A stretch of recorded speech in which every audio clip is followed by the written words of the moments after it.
Welcome to Ultimate DIY, where you learn to be your own handyman. And today we are going to restain this cedar fence.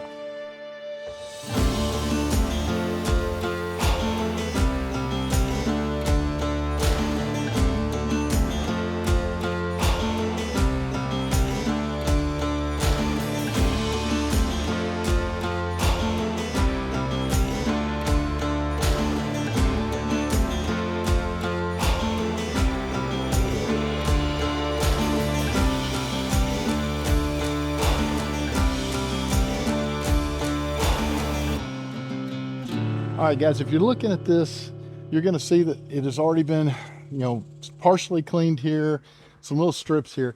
The customer got their own power washer and thought they would start cleaning it, realized it was a little harder than they thought. You're going to see one area in the back, we even have a name written in it. Okay, guys, if you are going to have somebody do this, or if you're doing it yourself, do not do that. First of all, when you're doing a fence like this and the stain color is staying the same, you do not need to take this much off.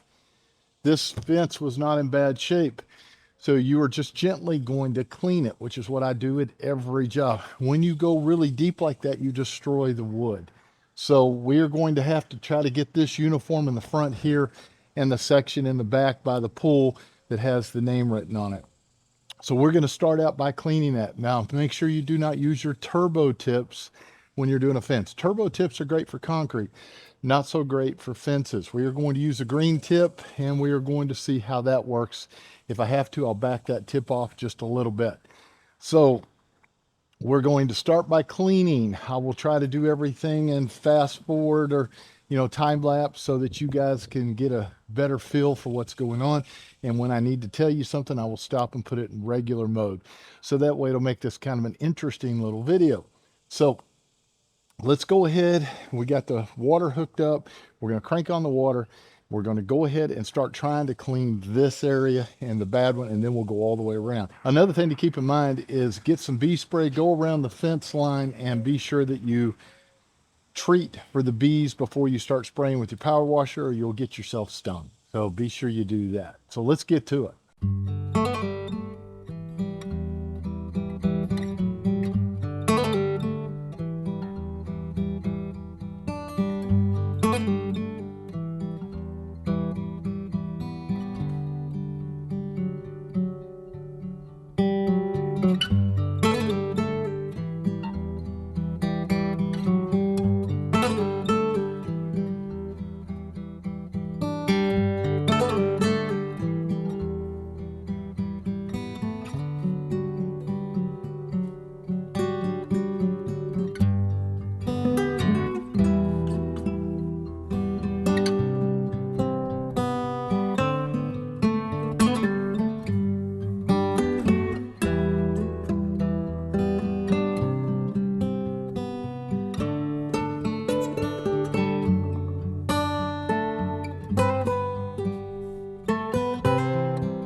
There you go, guys. That was a ton of work.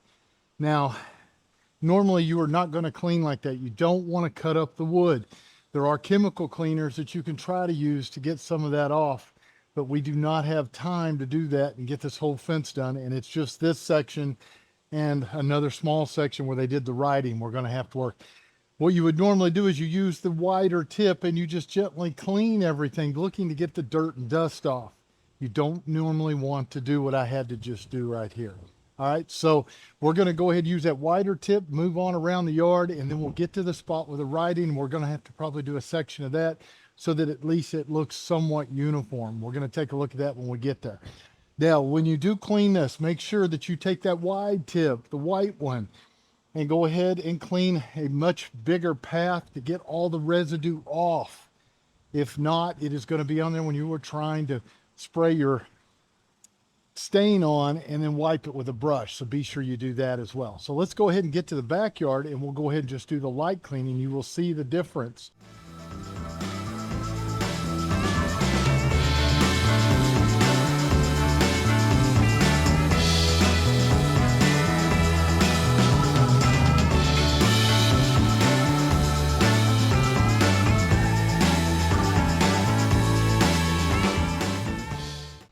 Hey guys, if you have questions about planting your trees, if you have regular DIY questions, you're putting in a kitchen, you're doing electrical work, you're, putting up a fence, you're drywalling. I mean, the list just goes on and on.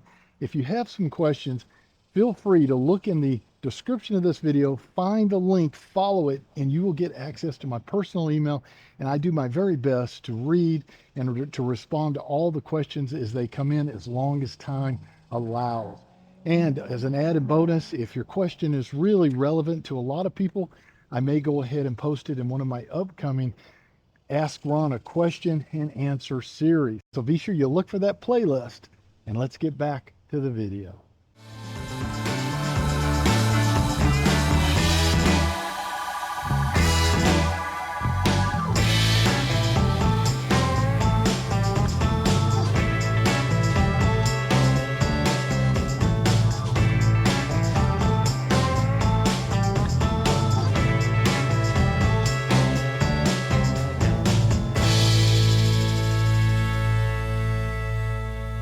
All right, guys, this is the Ready Seal Dark Walnut that I was talking about. That's what we're using. Make sure that you shake this really good because this is a semi-transparent. You need to move the tint around. So you're going to shake it up real good. If you have a mixer, use a mixer. You'll use a screwdriver to go underneath these tabs, just like this, to open it up. There is a tool, if you do a lot of this, that you can get. I just usually use a screwdriver. It's simple. If you're going to have a time where you're not spraying, but you don't want to take all the oil out of the lines and clean everything every night, you can actually take a trash bag, put it over here, put it over this end. Be sure you tape it, and then you're good to go when you're ready to start again. So I'm going to go ahead, get this off, get everything primed, ready to rock and roll, and we're going to start spraying all over again. So let's do that. Now I'm using the Graco Pro X17. I like this sprayer. I also like the one with the wheels, same unit, but wheels. It makes this attachment a lot easier. It sets straight down in a bucket. You don't have to worry about this because it does wear out. I always have a separate bucket that we are going to drain into. So we put it up next to it, and this is going to be my siphon hose on this side that will have overflow. And I'm going to put that in this bucket because I was using this not that long ago, and I always use a cleaner. So we want to get that cleaner out. We're going to put this down inside, just like that. And you're going to move your unit over to actually start right here. There's a start area, and you'll usually have a little prime button. There's mine right there. It's already pushed. I'm plugged in. Now, I may have a little trouble with the hose. I noticed that I had a kink in the hose. I'm hoping everything works without having to go get a new hose. The tip we're going to use is a 315. That means I'm going to have a 6-inch wide spray pattern, and the 15 is the orifice size, which works really, pretty well with oil-based stains. So we're going to go ahead and see if we can prime it, turn it on.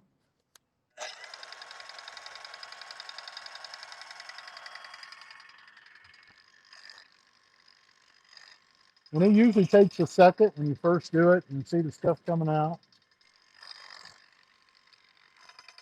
I can hear it starting to stop. There we go. All right, so now that we have that, we're going to have to clear the gun before we can use it. Now, one of the things I will do to keep any debris from getting in my oil is put the lid on top. Now we're going to go ahead and spray a little in here. You can see all the clear.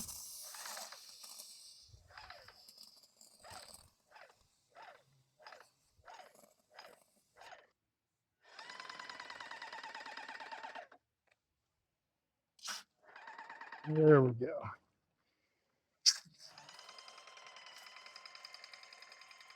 All right, we have already got oil coming out. So we're going to put the tip back in, and you'll face the arrow towards what you're spraying.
All right, so two things here now, guys. Get it on there really good. I'm going to wipe off the excess off the pole. And then you use a brush to back brush. Now, this is a special stain brush. I'll leave a link for this. These help an awful lot. You can clean them up, use them over and over. But if you do not back brush, it will reduce the lifespan of your oil by about 50%. So you really want to back brush.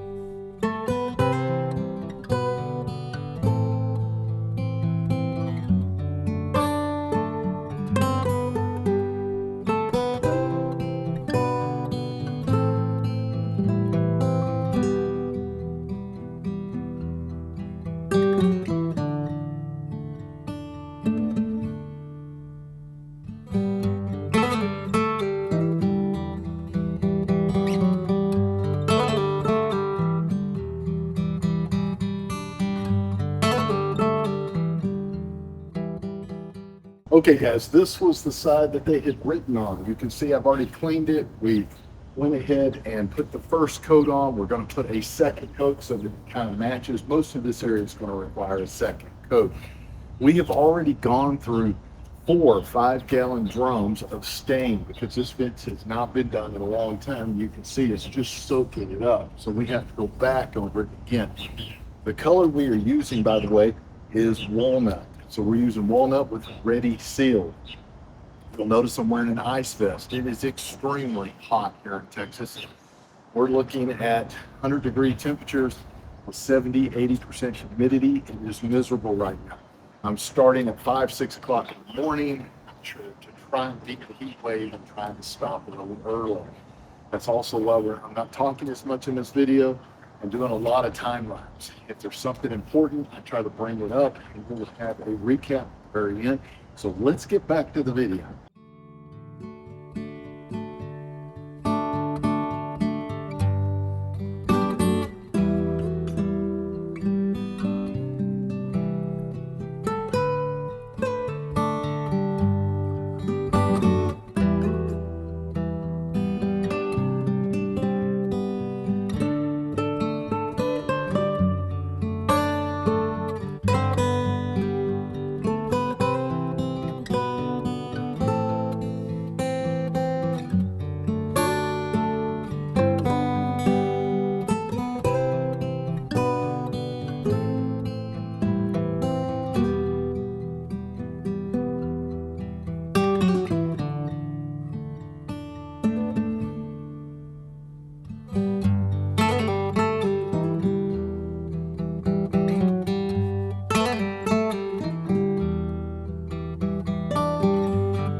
Well, there you go, guys. It is completely done. And I will tell you, it was a nightmare with the heat. I had to start early in the morning and finish early. I did not get to give you guys as many tips and tricks as I usually do because the heat was so intense. I stayed heat sick most of the time. This was the fence that was so bad, and it actually came out really nice. Remember, you don't normally have to strip that far down, but this one worked out well. Now, if you are not a subscriber, please consider subscribing. Hit the little bell notification so you know about all the upcoming videos as they're released. So I hope you enjoyed this episode, and we will see you guys on the next project.